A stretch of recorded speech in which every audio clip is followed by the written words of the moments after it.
Buenas tardes, estimados estudiantes. Siguiendo con las teorías, el día de hoy vamos a revisar lo que son la fractura de platillos tibiales, rótula y diáfisis tibial. Para tener una idea de las teorías que vamos a realizar el día de hoy y mañana, acá tenemos la tibia, que es un hueso largo, como ustedes ven. Tenemos su epífisis proximal, su diáfisis, su epífisis distal. En la epífisis proximal vamos a ver un cartílago que tapiza toda la parte superior del epífisis. Son los platillos o mesetas tibiales.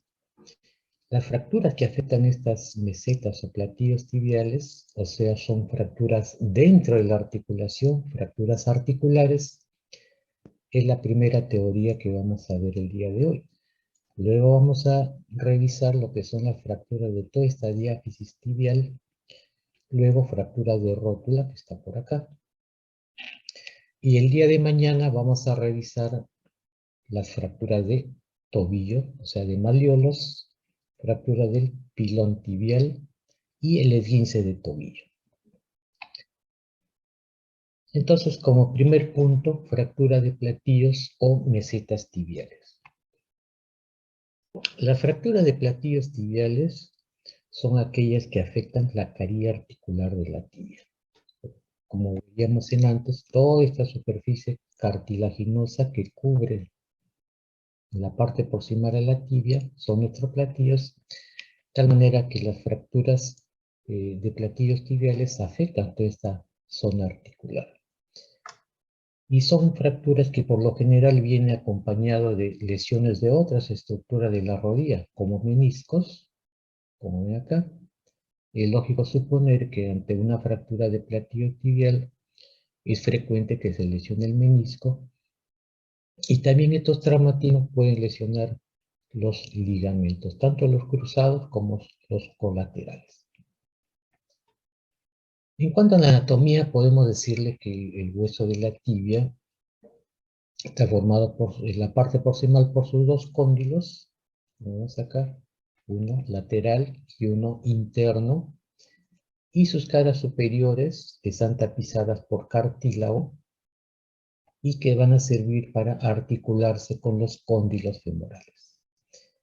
Tenemos un espacio entre platillo lateral y medial, que es la eminencia intercondilia, donde encontramos las espinas tibiales, y también encontramos el sitio de inserción de los ligamentos cruzados.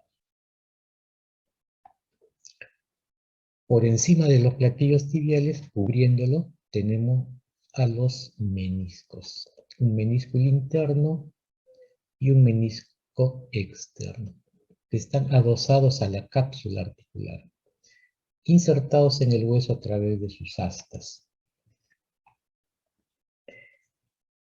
Es importante revisar el paquete vasculonervioso cuando uno revisa las fracturas de platillos tibiales. Acá tenemos a la arteria popltea, que luego da lugar a la arteria tibial anterior, a la arteria peronea y a la arteria tibial posterior. De tal manera que una fractura de los platillos tibiales, cuando esas son de alta energía, cuando se desplazan violentamente, puede lesionar un paquete arterial y puede poner en riesgo la vitalidad del miembro inferior. Asimismo tenemos al nervio tibial y el peroneo común, que luego se desplaza hacia la parte anterior y rodea la cabeza, cuello del peroneo. También la fractura de mesetas tibiales pueden lesionar estos nervios y pueden producir déficit neurológico. De todas las fracturas, las de meseta o platillos tibiales representan el 1.3%. Afectan a los hombres con mayor frecuencia que las mujeres y hay dos grupos bien diferenciados.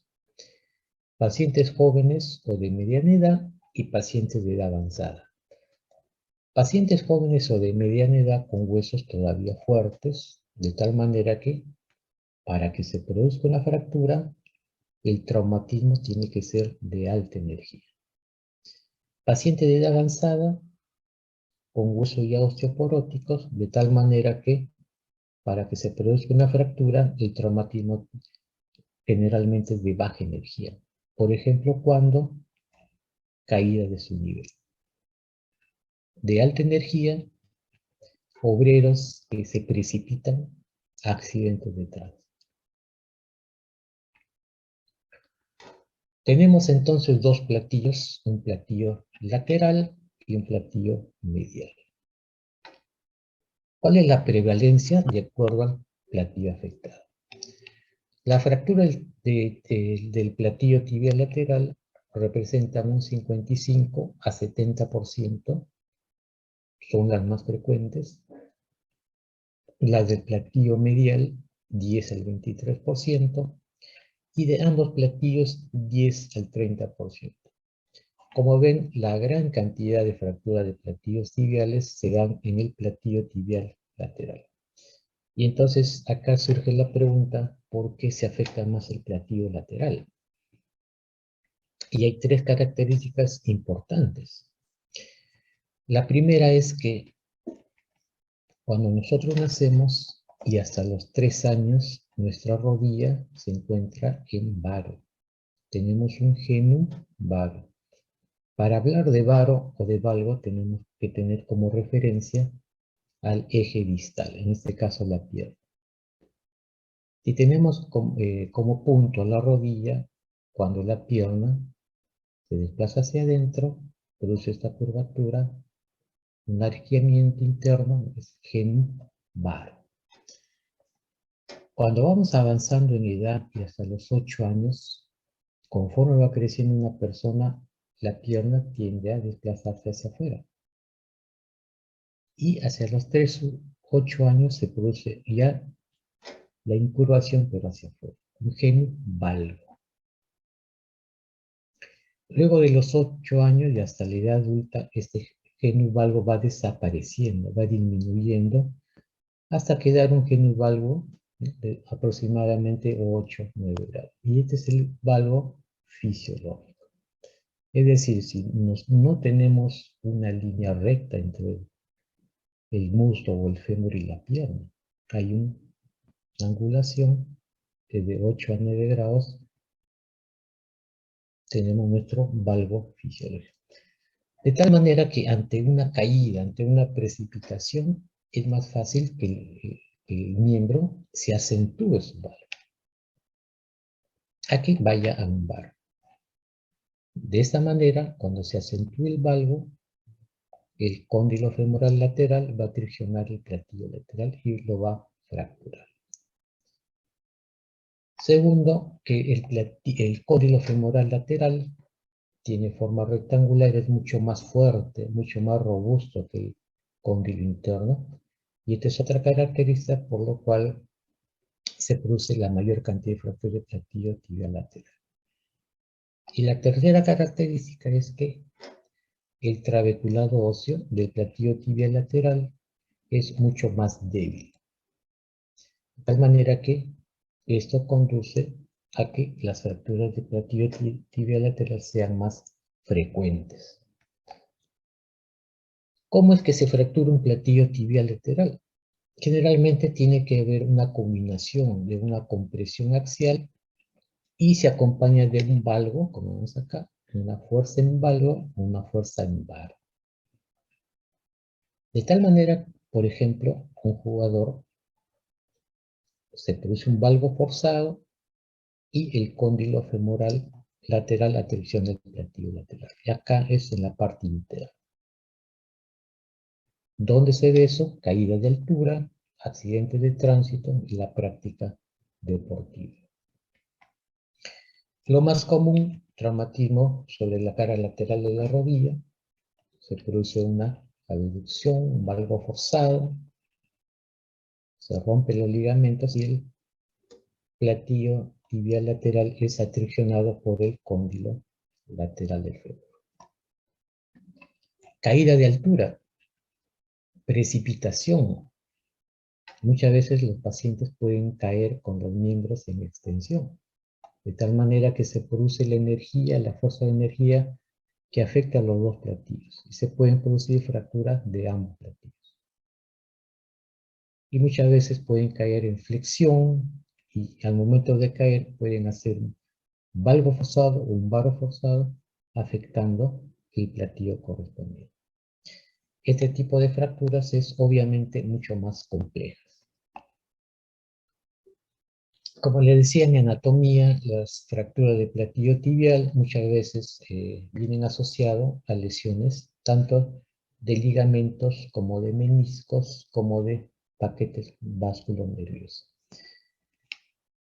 La lesión de los meniscos se produce en un 10 al 47%, es lo más común en la fractura de platillo tibial. Otra asociación es la lesión de los ligamentos, 10 al 30%, y normalmente el más afectado es el ligamento colateral. Y los paquetes vasculonerviosos también pueden ser afectados, y el ciático popliteo externo, este nervio, es el más afectado, 2 al 4%. Ahora, ¿cómo vemos un paciente en emergencia? El paciente obviamente va a venir con dolor intenso, hay impotencia funcional, no puede realizar movimientos. Como son fracturas articulares, la articulación se va a llenar de sangre. Se va a producir entonces una hemartrosis, con otro signo del témpano positivo. Va a haber deformidad. Muchas veces vamos a encontrar lesión de partes blandas, las fracturas que son más complejas, debido a fuerzas de mayor magnitud. Al fracturarse los platillos tibiales, muchas veces el fragmento distal de la tibia puede desviarse, tanto hacia adentro como hacia afuera, produciendo una desviación angular. Y siempre en nuestra clínica, al paciente tenemos que descartar la presencia de un síndrome compartimental. Y siempre también tenemos que evaluar la parte vascular y la parte neurológica, palpar pulsos, ver sensibilidad. Luego solicitamos nuestros exámenes de ayuda diagnóstica, una radiografía simple, tanto frontal como lateral, y también se puede solicitar radiografías en una proyección oblicua para evaluar bien los fragmentos. Por ejemplo, acá en una radiografía frontal vemos una fractura del platillo tibial medial con angulación. Pero cuando nosotros queremos evaluar mejor este tipo de fracturas, solicitamos una tomografía espiral multicorte, reconstrucción 3D. Y ahí podemos ver mejor los fragmentos, cuántos son, cuánto se ha deprimido la carie articular. Y esto nos va a servir ¿para qué? Para planificar una cirugía. La resonancia magnética se solicita para evaluar tejidos blandos, ligamentos, meniscos. Y ante la sospecha de una lesión vascular, solicitamos una arteriografía. Acá vemos cómo hay un tope, aparentemente hay una lesión de la arteria. Luego que tenemos nuestros exámenes de ayuda diagnóstica, tenemos que clasificar la fractura. Y para eso utilizamos la clasificación de Chasker, que es la más utilizada. Y vamos a tener fracturas de baja energía, fracturas de alta energía. Dentro de la fractura de baja energía tenemos a todas estas fracturas que afectan el platillo tibial lateral. Decíamos que el platillo tibial lateral es mucho más débil. Entonces una fractura o un traumatismo de baja energía puede fracturar. Y las de alta energía ya son fracturas que comienzan a comprometer el platillo tibial medial, el interno, que es mucho más fuerte. Se necesita mayor energía para esto. Son 6 tipos, como lo vamos a ver acá. Antes de entrar a ver los tipos de fractura de platillos tibial, según la clasificación de Chastre, tenemos que decir esto. Tenemos un hueso normal. Tenemos un hueso totalmente osteoporótico. Y tenemos un hueso que está ya con inicios de una osteoporosis. De tal manera que si se produce un traumatismo, que el cóndilo femoral atracciona los platillos tibiales, vamos a ver que en un platillo tibial fuerte con un hueso normal, lo que va a producir es una fractura, una cuña. Mientras que en un hueso totalmente osteoporótico, al ser tan débil el hueso, lo que va a producir ya no va a ser una fractura en cuña, sino va a producir un hundimiento. Y al medio tenemos un hueso que ya está con cierto grado de osteoporosis, en donde se puede presentar las dos cosas, tanto una fractura en cuña como un hundimiento. Entonces vemos el tipo 1, que es una fractura en cuña, es decir, un hueso un poco más fuerte. Ocurre en pacientes más jóvenes, huesos más fuertes, que son resistentes a la depresión. A menudo, traumatismo por el parachoques. Tipo 2, ya tenemos una cuña, pero le acompañamos un hundimiento. Pacientes, generalmente por encima de la cuarta década de la vida. Tipo 3, ya hay una depresión pura. Hueso mucho más osteoporótico. En quienes lo vemos, pacientes de edad avanzada, con huesos osteoporóticos, como vemos.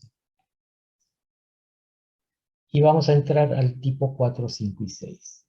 Antes de eso, recalcar que esta fractura de platillos tibiales, sobre todo la de platillo medial, que se necesita mayor energía, estos fragmentos pueden desplazarse violentamente hacia atrás y lesionar el paquete arterial.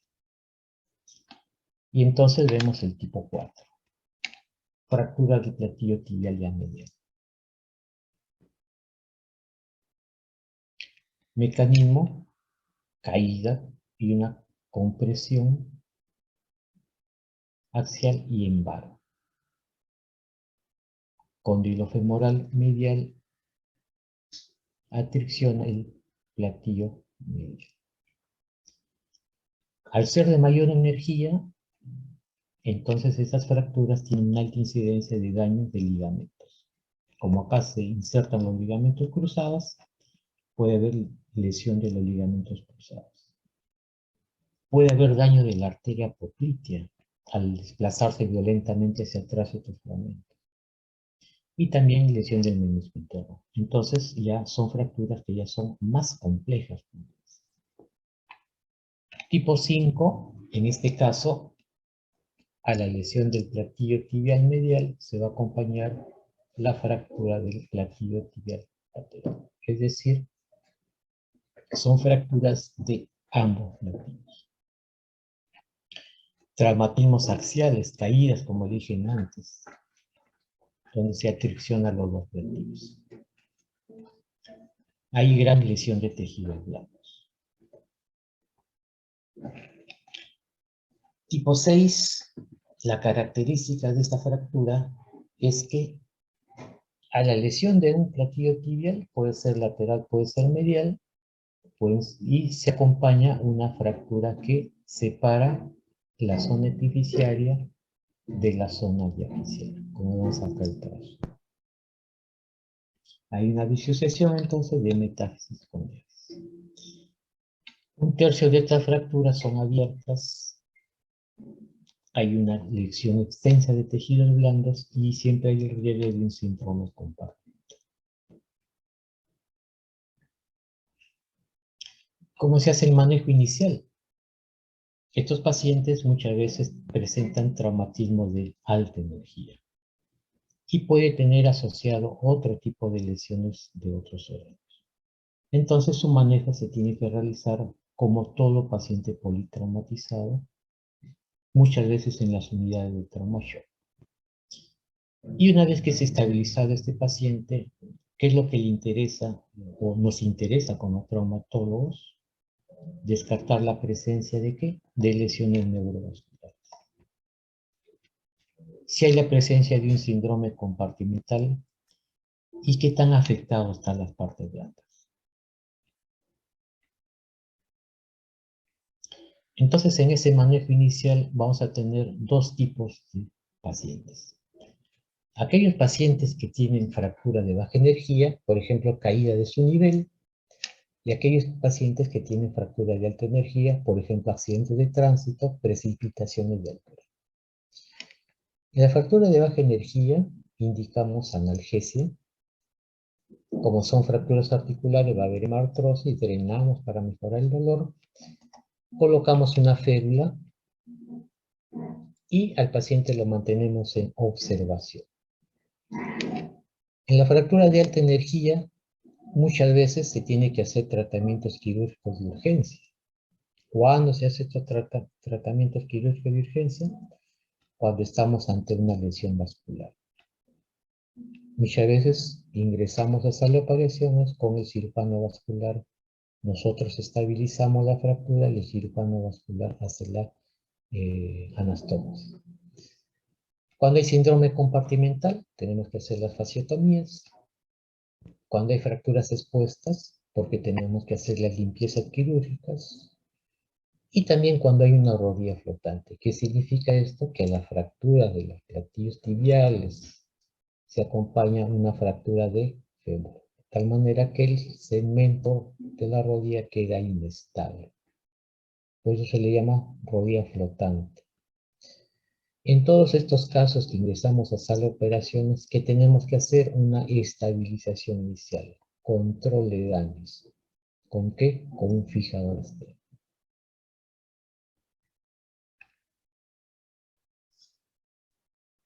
Y luego tenemos que plantear nuestro tratamiento definitivo. Tenemos a los pacientes con fractura de baja energía en observación con una férula. Tenemos los pacientes con fractura de alta energía con su fijador externo. Y en los dos casos tenemos que plantear cuál va a ser su tratamiento definitivo. Y para plantear un tratamiento definitivo tenemos que tener nuestros objetivos. ¿Cuáles son los objetivos en nuestro tratamiento? Que tenemos que preservar los tejidos. Hacer exéresis de todo tejido desvitalizado. Siempre tenemos que tener cobertura de nuestra fractura. Segundo, que cuando hay un hundimiento, es importante que restablecer la carie articular. Toda fractura articular, nuestro compromiso es a restaurar la superficie articular, como vemos acá. Tiene que ser lo mejor posible. En traumatología se habla de reducción anatómica, cuando la reducción es casi perfecta. Y luego se coloca el implante. Restituir los ejes mecánicos normales. Una fractura en donde vemos un varo o un valgo, no podemos dejarlo así. Tenemos que restituir nuestros ejes mecánicos normales, nuestro valgo fisiológico. Y luego la movilización precoz. Todos estos pacientes al final nos interesa mucho su rehabilitación. De nada nos sirve hacer una excelente cirugía si luego el paciente va a tener una rigidez de la rodilla que no le va a permitir movimiento. Y entonces, como toda traumatología, vamos a tener dos tipos de tratamiento, un tratamiento conservador y un tratamiento quirúrgico. Tratamiento conservador no quirúrgico en quienes utilizamos en la fractura de baja energía.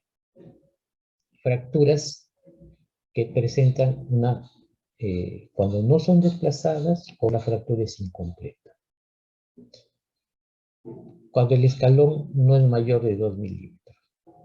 Por ejemplo, vemos acá una fractura, vemos que hay un pequeño escalón, pero no es mayor de 2 milímetros, vemos la fractura, en ellos hacemos un tratamiento conservador.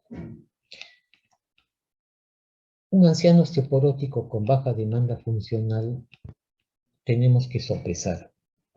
Estos pacientes pueden tener un hundimiento, una separación mayor de 2 milímetros, pero tenemos que ver si estos pacientes qué tan necesario es hacer una cirugía compleja, donde tenemos que colocar injertos, donde tenemos que colocar implantes, y en un hueso osteoporótico muchas veces los tornillos se aflojan.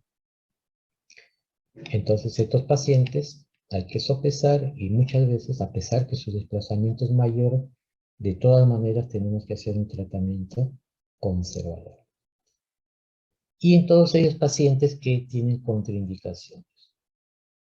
Por ejemplo, enfermedades asociadas, problemas cardíacos, problemas neumológicos, problemas neurológicos, que hacen difícil realizar una cirugía. En todos ellos se realiza un tratamiento conservador.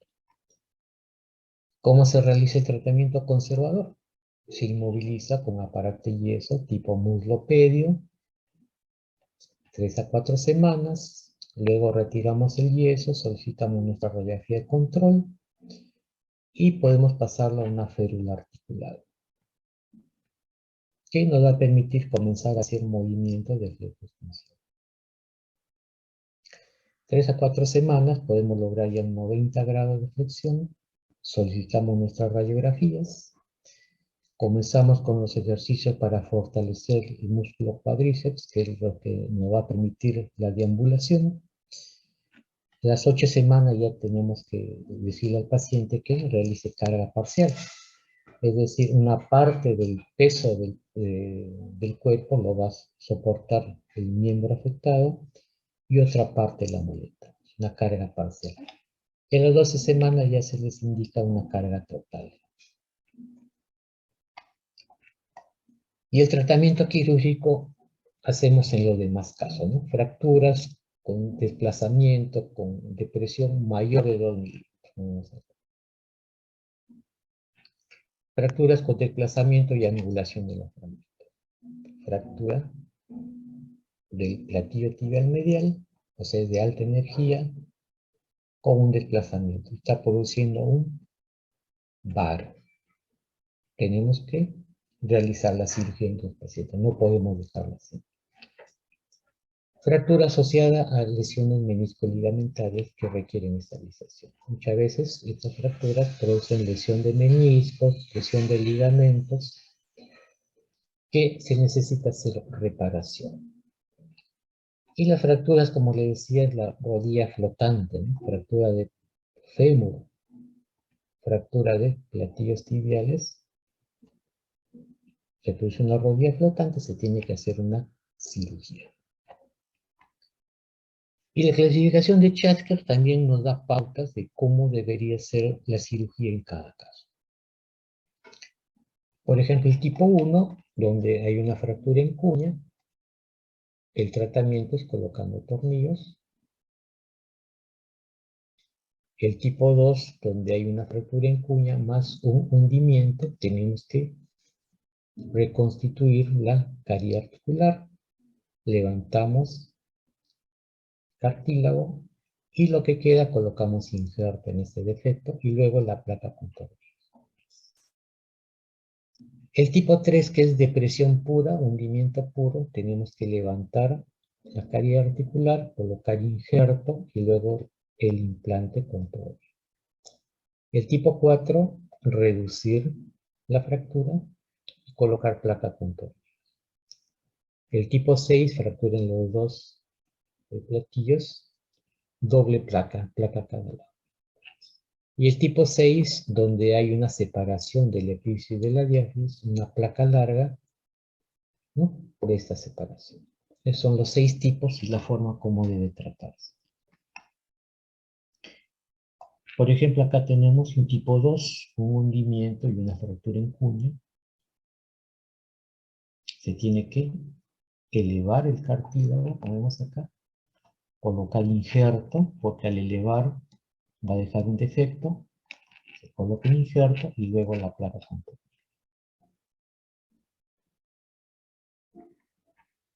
Acá tenemos una fractura en los dos cóndilos, tipo 5, placa a cada lado, como ven acá. Y las caries articulares con buena reducción. Acá tenemos ya una separación. A la fractura por hundimiento del platillo tibial se le une una fractura, una separación, tipo 6. Primero, como control de daño, un fijador externo, y luego ya se hace la cirugía con placas y tornillos, con injertos, y se ve que la carie articular está aceptablemente reducida.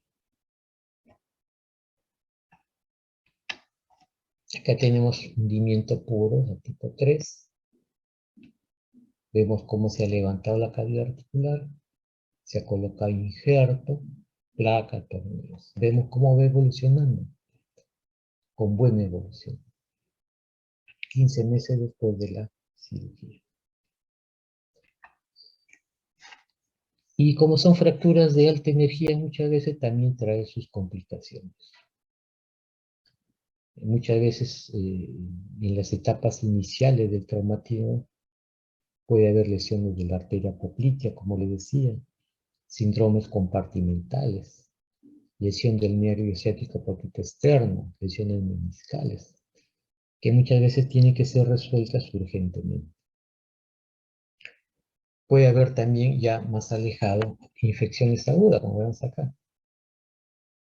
Muchas veces se tiene que hacer limpiezas quirúrgicas. Si es que se ha hecho cirugía, se tiene que retirar los implantes. Inestabilidad articular. Son pacientes que muchas veces, al momento de deambular, sienten que la rodilla es inestable. Y hay muchos pacientes que consolidan la fractura, pero les queda una desviación. Un valgo, por ejemplo, a pesar que ha sido operado. Y esto que va a condicionar una lesión degenerativa con el tiempo. Muchas personas presentan dolor residual con este tipo de lesiones. Y a largo plazo, artrosis, ¿no? Una degeneración de la articulación, que muchas veces requieren en el futuro una cirugía de reemplazo articular.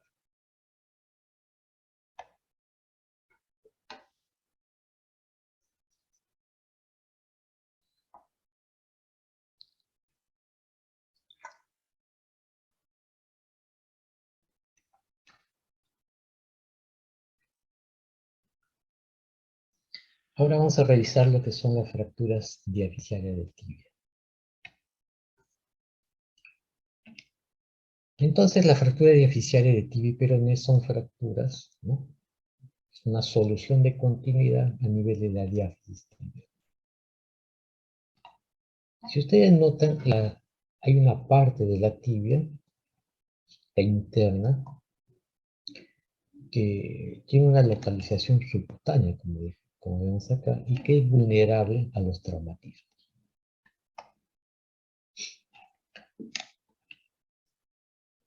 Si nosotros hacemos un corte transversal a la tibia, vamos a ver que tiene forma triangular. Y el borde medial, como les decía, es subcutáneo y lo hace susceptible a fracturas, sobre todo expuestas, abiertas. Asimismo, es importante que cuando nosotros hacemos un corte transversal a la pierna, vamos a ver nuestra tibia, nuestro peroné, y los paquetes musculares con sus elementos nobles, vasculonerviosos, van a estar separados en 4 compartimentos. Compartimento anterior, un compartimento lateral y 2 posteriores. Un posterior profundo y un posterior superficial. Y estos compartimentos están rodeados por una fascia rígida, Es una fascia que no se extiende. De tal manera que cuando se produce un aumento en la presión de los músculos, va a haber una compresión. Y muchas veces se puede producir un síndrome compartimental. Como han visto en sus complicaciones, en la clase sobre complicaciones de las fracturas. Ahora, en cuanto a la irrigación, si nosotros hacemos una comparación entre el fémur y la tibia, vamos a ver que el fémur es un hueso que está rodeado por una cantidad importante de músculos. De ahí que su irrigación es mucho mejor. Si ustedes notan, la tibia está rodeada, pero no hay la cantidad en número como lo que vemos en el fémur.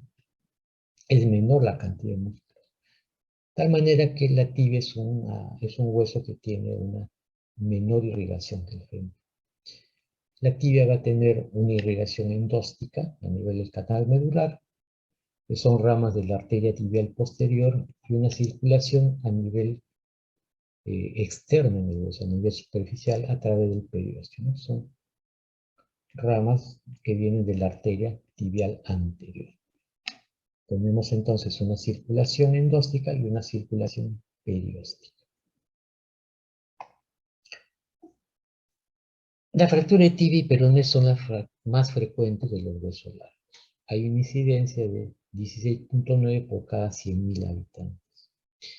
Y se ha visto cuando se ha repasado la frecuencia de estas fracturas que hay dos picos. A los 20 años hay aumento de la frecuencia y a los 50 años. En los adultos mayores generalmente se producen como consecuencia de una caída de su nivel, mientras que en los pacientes jóvenes por accidentes de tránsito. En cuanto al mecanismo de la lesión, vamos a tener un mecanismo indirecto y un mecanismo directo. ¿Cuáles son las diferencias?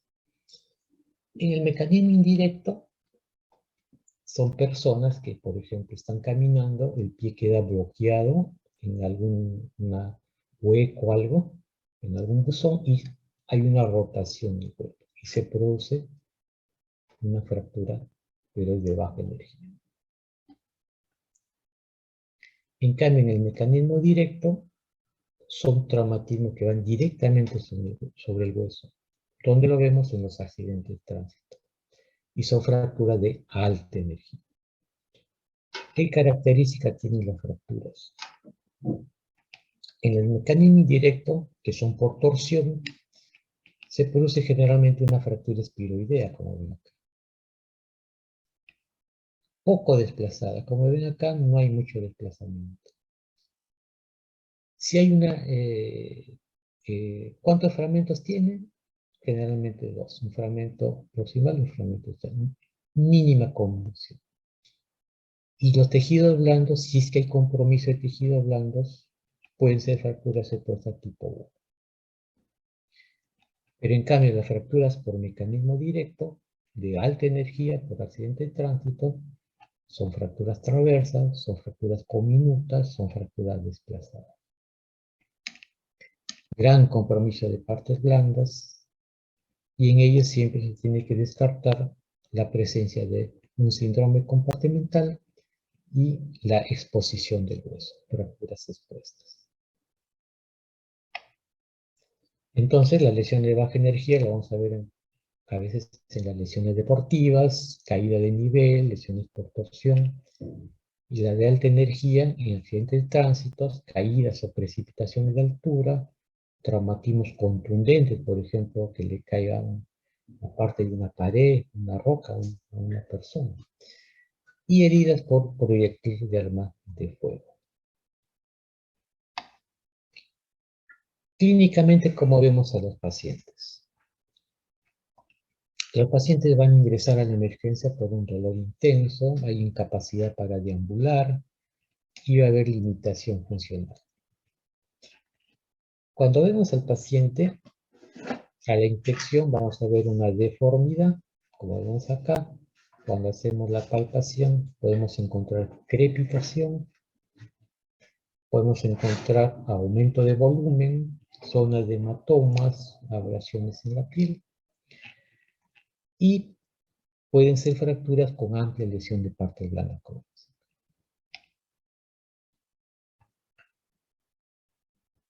La lesión de partes blandas, cuando hacemos nuestro examen físico, lo clasificamos según la clasificación de Bustilo, que han visto ustedes en sus clases iniciales. Puede ser tipo 1 o mucho más complejo. El examen físico es interesante, descartar una lesión neurovascular, palpar pulsos, ver sensibilidad. Y siempre descartar un síndrome compartimental, donde encontramos la piel aumentada de volumen y la tensión también aumentada, con un dolor desproporcionado. Solicitamos nuestros exámenes de ayuda diagnóstica, radiografía simple, antero-posterior, lateral, y siempre es importante que se debe incluir rodilla y tobillo. Si nosotros vemos esta toma, podemos ver una fractura en el tercio medio de la tibia, pero si vemos una radiografía de rodilla, podemos encontrar una fractura del tracto tibial, que muchas veces se pasa desapercibida si nosotros solo vemos este tipo de. Entonces siempre incluir rodilla y tobillo. Y estas radiografías nos va a permitir evaluar la ubicación anatómica de la fractura, si es una fractura en tercio medio, si es una fractura en tercio medio con tercio distal, si está totalmente desplazada, si está moderadamente desplazada, si está angulada, si hay la presencia de rotación. La tomografía computarizada rara vez se requiere. Muchas veces se solicita cuando queremos ver si hay alguna extensión a nivel articular. Pero con nuestra radiografía es suficiente para hacer nuestro tratamiento, que puede ser conservado o que puede ser equivocado. En caso de lesión vascular, en caso de sospecha, solicita la angiografía. Y luego clasificamos la fractura. Acá utilizamos la clasificación AO que ustedes ya han estado viendo. En huesos largos, como sabemos que le damos el número 1 al húmero, 2 al antebrazo, 3 al fémur, 4 al tibia. En este caso estamos en el número 4, tibia. Tenemos el número 1, la epífisis proximal, 2, la diáfisis, 3, la epífisis distal. En este caso estamos en la diáfisis. Agregamos el número 2. Y a estos números 4, 2 le agregamos la letra A, B o C. A si es una fractura simple que deja 2 fragmentos. B si es una fractura que nos deja 3 fragmentos. Y C si es una fractura con varios fragmentos. Como le dije, la lesión de parte blanda según la clasificación de Bustilo. Y el manejo inicial vamos a estar ante dos escenarios, una fractura de baja energía y una fractura de alta energía. En la fractura de baja energía podemos estabilizar la fractura con una férula, una férula posterior en todo el miembro. Elevamos el miembro, colocamos hielo en compresas para disminuir el edema, analgésicos, y lo observamos. Observamos para descartar, conforme pasan las horas, presencia de un síndrome compartimental, evaluar siempre el estado neurovascular. Lo mantenemos en observación, 48 a 72 horas, y luego planteamos un tratamiento definitivo. Pero una fractura de alta energía, su manejo es diferente. Siempre manejarlo como todo politraumatizado, descartar la lesión neurovascular. Muchas veces se tiene que ingresar a sala de operaciones con cirujano vascular. Descartar un síndrome compartimental. Si es que estamos ante un síndrome compartimental, tenemos que hacer el manejo mediante fasciotomías. Tenemos que hacer fasciotomía de los 4 compartimentos. El anterior, el lateral y los 2 posteriores. Ante una fractura expuesta, hacer las limpiezas quirúrgicas y en todos estos casos, ¿qué tenemos que hacer? Estabilizar la fractura con un fijador externo, como vemos acá. Este fijador externo nos va a permitir primero que el paciente va a estar, lo va a tolerar mejor, que va a disminuir el movimiento de los fragmentos óseos, va a permitir poder curar mejor al paciente. Eso nos va a ayudar el fijador externo. Y luego, tanto al paciente que está con su férula de yeso, por una fractura de baja energía, como al paciente que está con un fijador externo, por una fractura de alta energía, tenemos que ya indicar nuestro tratamiento, que puede ser conservador y que puede ser quirúrgico. El manejo conservador en fracturas que son cerradas, ¿no? Fracturas expuestas no. Son fracturas que generalmente son de baja energía, en pacientes que tienen contraindicación para una cirugía, por ejemplo, pacientes cardiópatas, problemas neumológicos, pero que tienen que ser fracturas estables. ¿Qué quiere decir esto? Que son fracturas que con el correr de las horas no se desplazan, no tiendan a desplazar. Por ejemplo, si tenemos una fractura transversa, es diferente si tenemos una fractura oblicua. Si el peroné está intacto, es diferente a que el peroné esté roto. El peroné no sirve como férula. Y una fractura es transversa,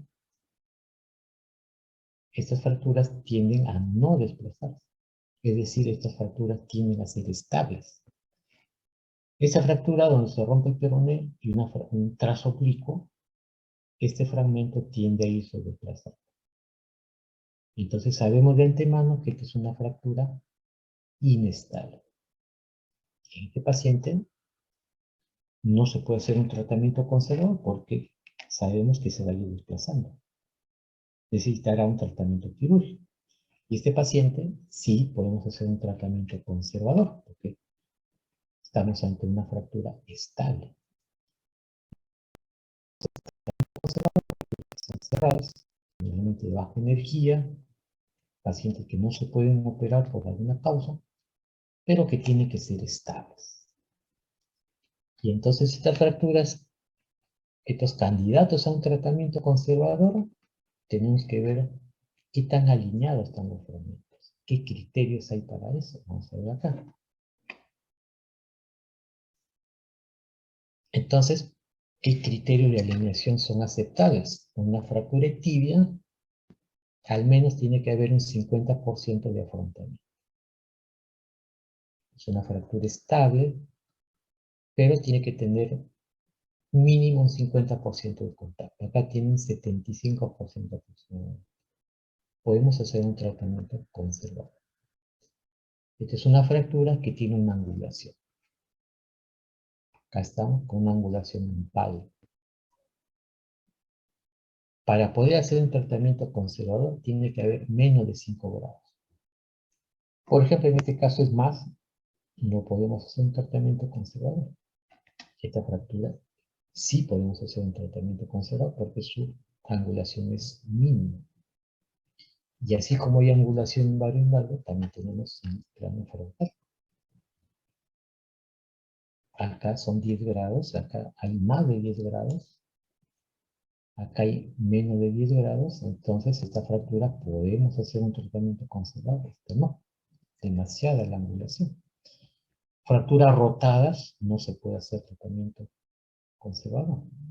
Y los acortamientos, muchas veces se produce una fractura, se encaja el fragmento porcinal en el canal medular y disminuye la longitud del hueso. Tiene que haber menos de 1 centímetro de acortamiento para hacer un tratamiento conservador como este.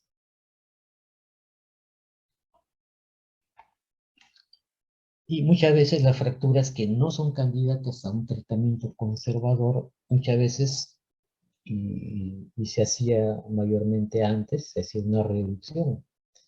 Se sedaba al paciente, se traccionaba y se trataba de reducir, es decir, acomodar la fractura, como vemos acá.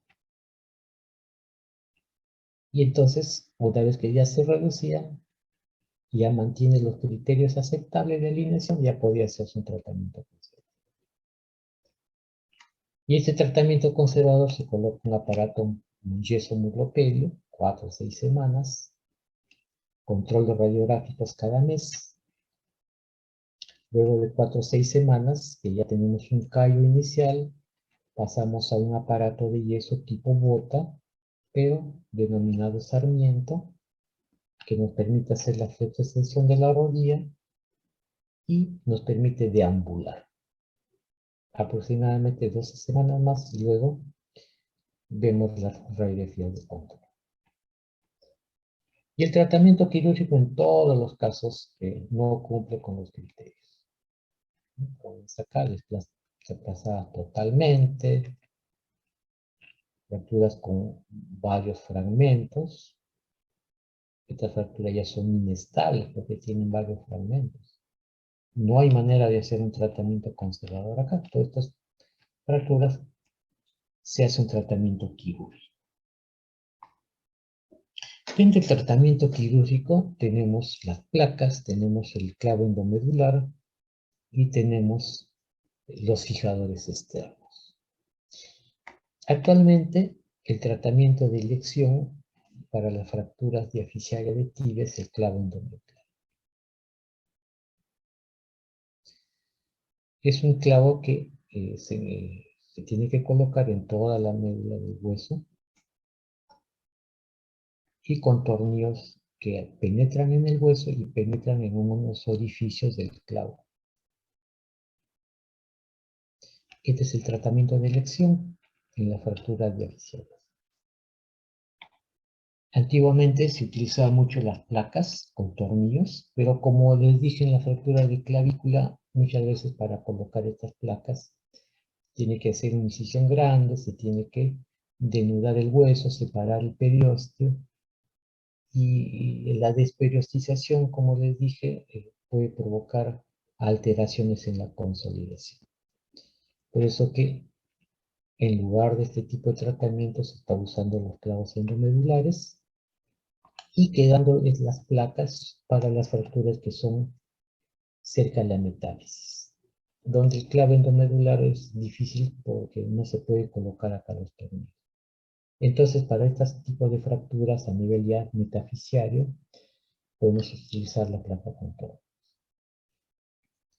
Y el clavo endomedular para las fracturas ya diaficiarias totalmente,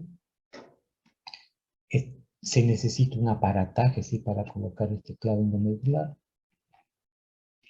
Se necesita un aparataje, instrumentación, se necesita un arco en C para poder ver por dónde va nuestro clavo.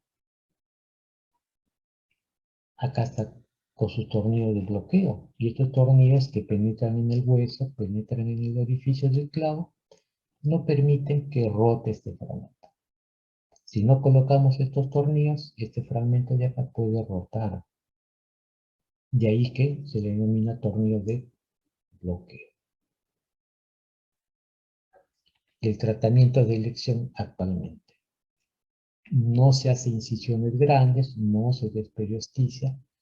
Inclusive muchas veces se puede colocar el clavo y sin necesidad de hacer incisión se puede reducir traccionando la pierna para que encaje el clavo. Acá vemos fracturas que son tratadas con el clavo endomedular. Fracturas que son de un solo trazo, tipo A, tipo B, que son de 2 trazos, con su clavo endomedular, con buena consolidación. Fracturas contienen más fragmentos, también con su clavo endomedular, con buena consolidación. Y si ustedes notan, la reducción no es perfecta. Hay un escalón. Pero como les digo, la tibia permite, ¿no?, criterios, ¿no? Hay criterios de alineación. No es necesario que esté reducido 100%. Los pacientes no tienen ningún problema con este tipo de tratamiento. Y las placas, como les dije, se utiliza para las fracturas que están en la zona metafisiaria, pero también se le puede dar otro uso. Actualmente se está usando las placas, pero sin desperiostizar, es decir, se tiene la técnica MIPO, que es una osteosíntesis con placa mínimamente invasiva.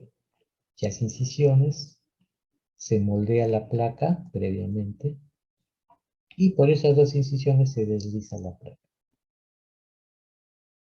Y luego se ponen los tornillos bajo visión con arco en C para ver por dónde está nuestra placa y dónde ponemos los tornillos.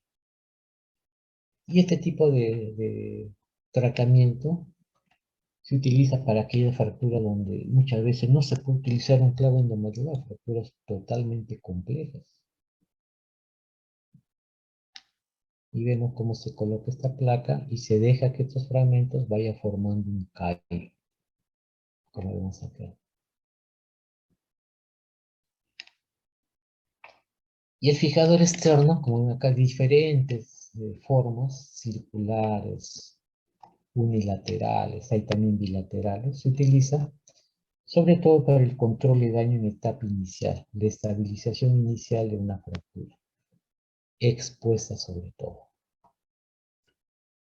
Muchas veces el fijador externo sirve como estabilizador inicial y luego que el paciente está mejor, la piel está mejor, se puede pasar a placas y tornillos.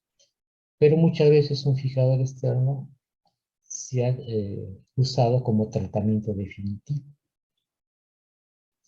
Por ejemplo, esta fractura totalmente compleja, expuesta probablemente, se utiliza el fijador externo, circular, y después de un tiempo se retira y queda la fractura en consolidación, que no es una consolidación muy bien alineada, pero para el grado de lesión que tenía el paciente es aceptable. Acá tenemos otro fijador externo, una fractura expuesta que ha evolucionado bien como único tratamiento. Y así también vamos a hacer. Fractura con 3 fragmentos, clavos para cada fragmento y buena evolución. Como vemos, el fijador externo muchas veces puede ser el tratamiento definitivo, pero la mayor veces se utiliza como un tratamiento estabilizador inicial. ¿Qué complicaciones nos puede traer una fractura de tibia? Tempranas, como lesiones vasculares, síndromes compartimentales, lesiones y tardías con proceso infeccioso. Ahí se opera una fractura, se produce un proceso infeccioso, muchas veces se tiene que retirar el implante, hacer limpiezas quirúrgicas, se retira a veces el implante y se coloca un fijador externo, y muchas veces se tiene que utilizar antibiótico terapia. Retardo de consolidación, pasa el tiempo y esta fractura no va consolidando. Pseudoartrosis, como vemos acá. Una pseudoartrosis de tibia. Vemos que hay un callo, pero no hay unión de los dos fragmentos. Y vemos como hay una zona de separación. Acá va a haber movimiento. Esto semeja a una articulación, de ahí el nombre de pseudoartrosis, pseudoarticulación.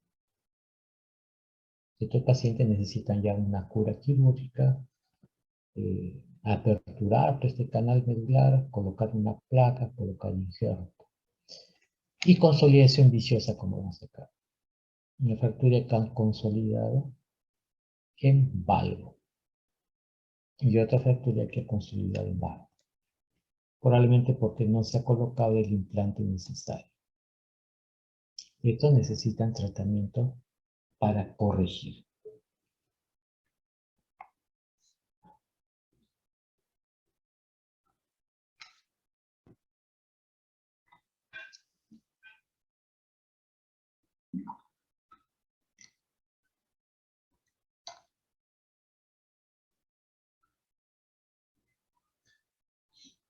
Entramos a lo que son las fracturas de rótula.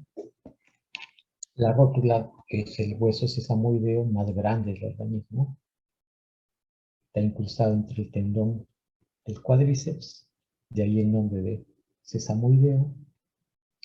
Y si vemos la parte posterior de la rótula, vamos a ver que una buena parte está cubierta por un grueso cartílago hialino y una parte no.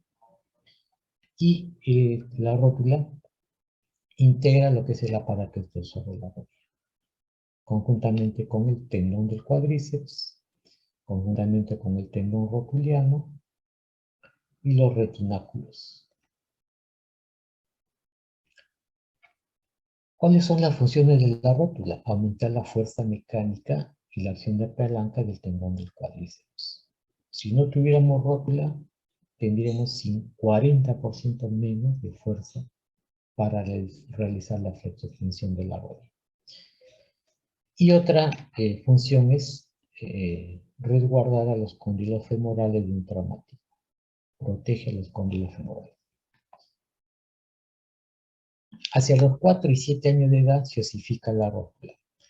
Pero la rótula proviene de un solo, único núcleo de osificación que va a formar la rótula. Pero se ha visto que la rótula también puede tener 2, 3 y más centros de osificación. De tal manera que, por ejemplo, si estos centros de osificación o núcleos de osificación no se integran, no se fusionan, podemos tener rótulas, por ejemplo, bipartitas, ¿no? Tripartitas, 3 fragmentos de rótula. Y muchas veces esto puede confundirse con una fractura. La característica de estas rótulas, bipartitas o tripartitas, es que su contorno es bien regular. Acá.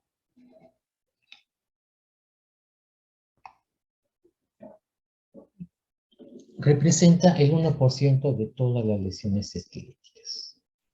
Son más frecuentes dentro del grupo de edad de 20 a 50 años. Y según estudios se ha visto que la incidencia en hombres es el doble de mujeres.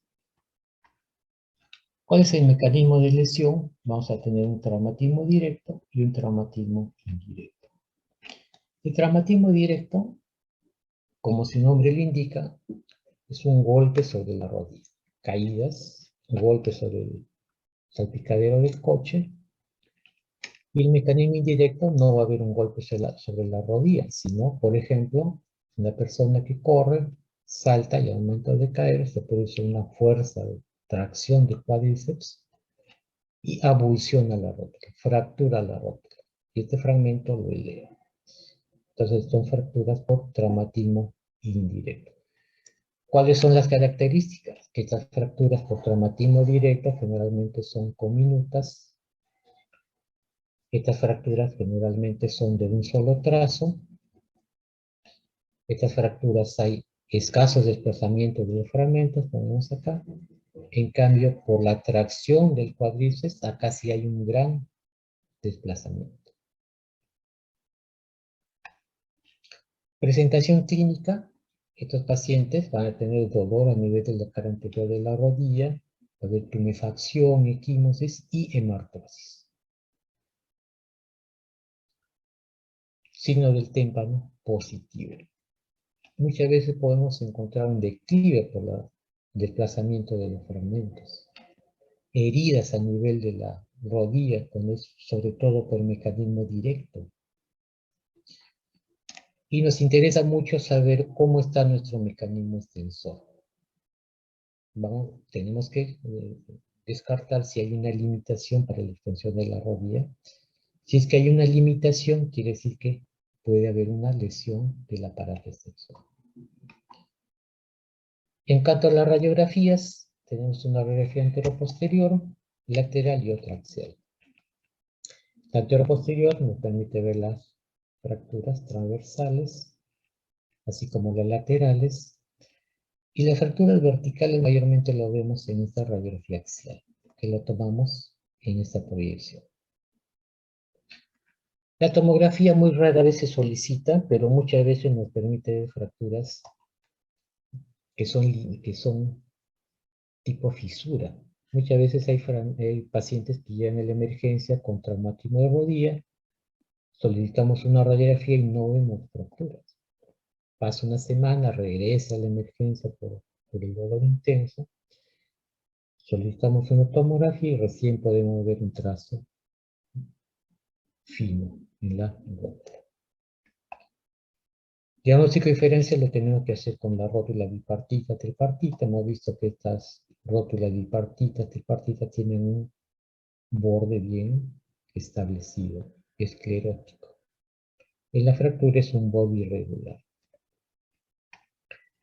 En cuanto a la clasificación, vamos a tener fracturas no desplazadas y fracturas desplazadas. En ambos casos vamos a tener fracturas transversas, no desplazada, desplazada, comminutas. Puede haber fracturas verticales del polo superior, del polo inferior, osteocondrales. En cuanto al tratamiento, nuestros objetivos son dos. Primero, reducir anatómicamente la superficie articular. Nos interesa siempre que la carie articular esté reconstruida.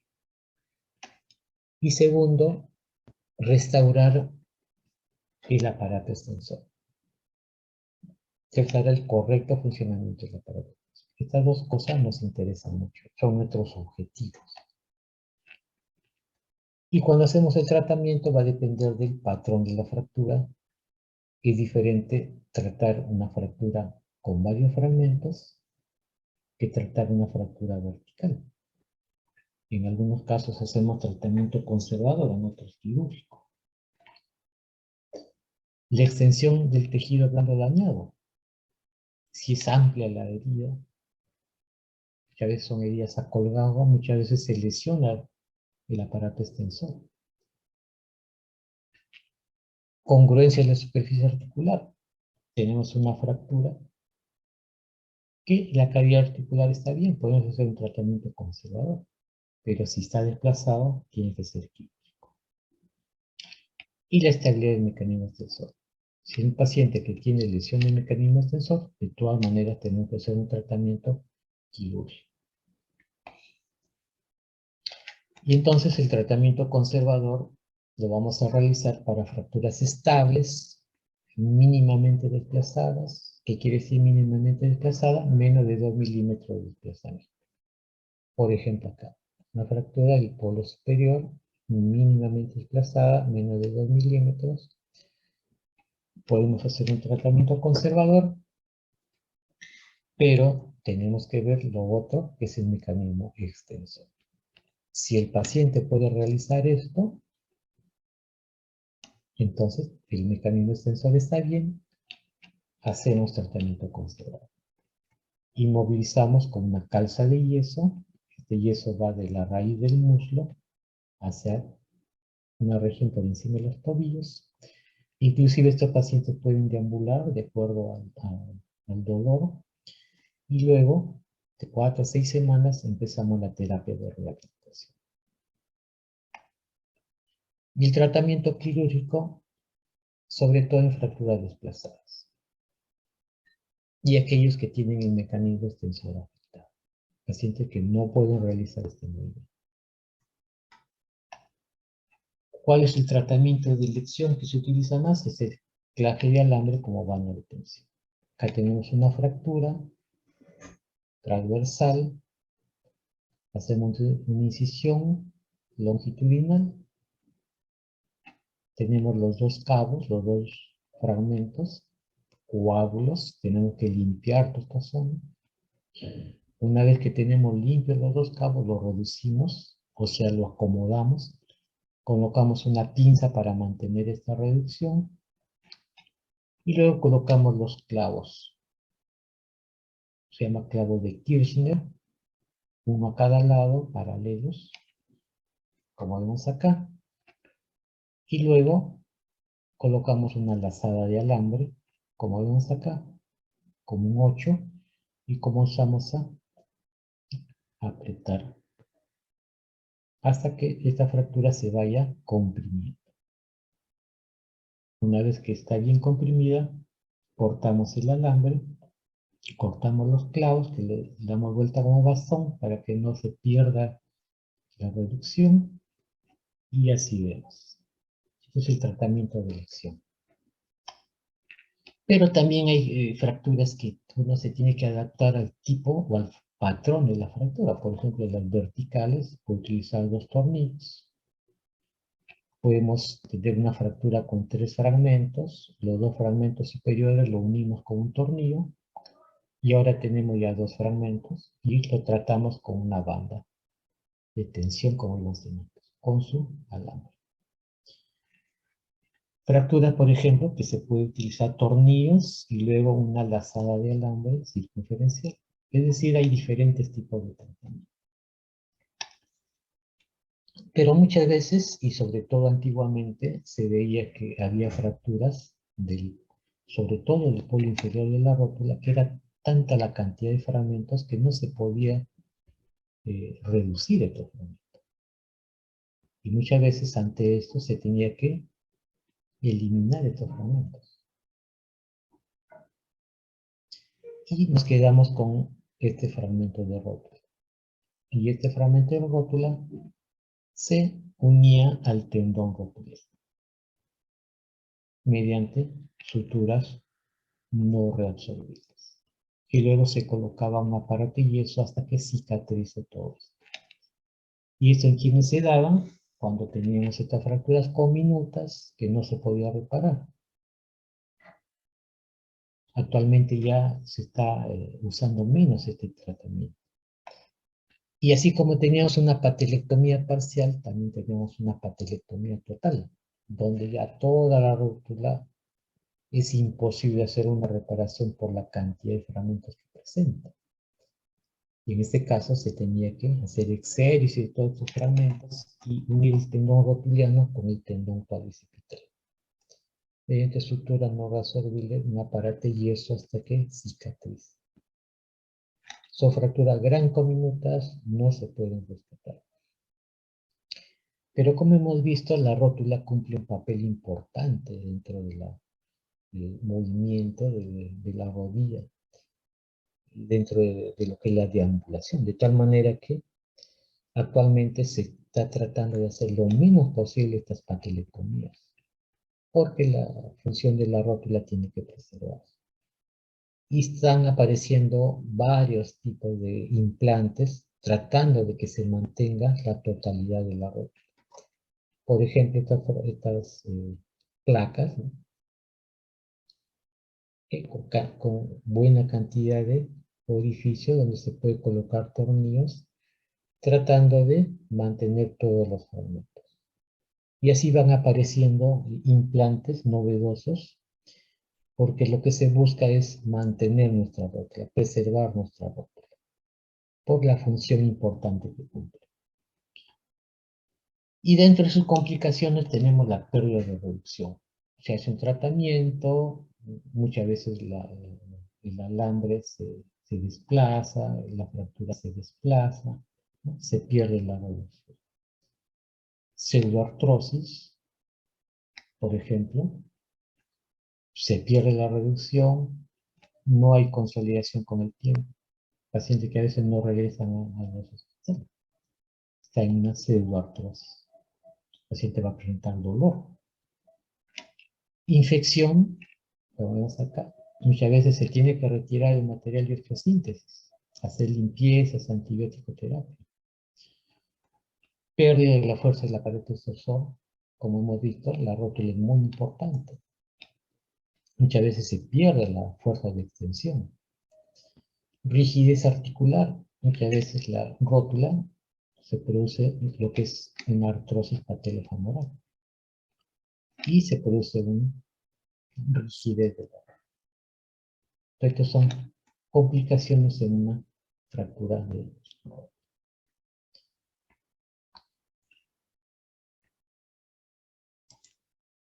¿Alguna pregunta?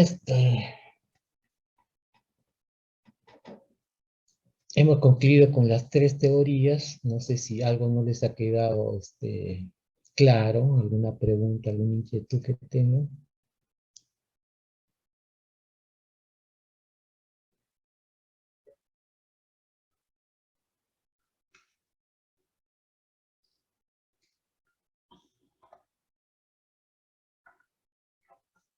Muy bien. Entonces, nos vemos la siguiente clase, que es el día de mañana. Muchas gracias.